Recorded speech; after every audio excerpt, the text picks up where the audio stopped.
Today, I want to talk about some of the factions and characters in The Strange Dead.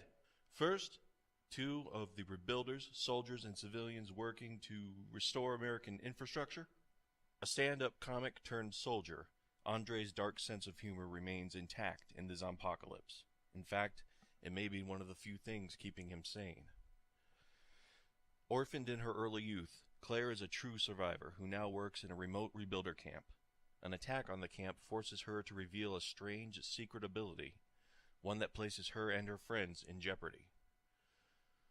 The Royals are former captains of industry and politics who enjoy old world luxuries in fortified communities. Eli spent his teens wandering the post-apocalyptic wasteland alone, learning the most savage rules of survival. When he's captured and made a servant to the Royals, he works his way up their political ladder to become a fearsome influence.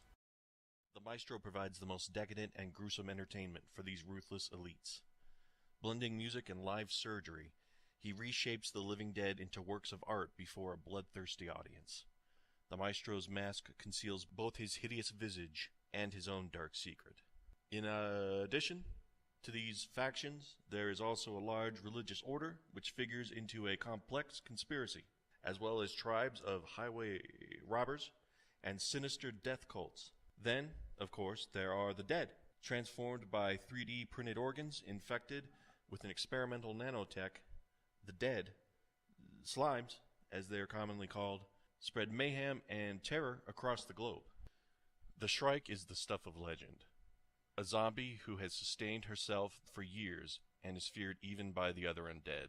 Like her namesake, the Shrike captures and impales her victims in order to feed at her leisure, stripping meat from their bones rather than biting them, so that they never become infected. Instead, they suffer a long, miserable death at her hands. The Strange Dead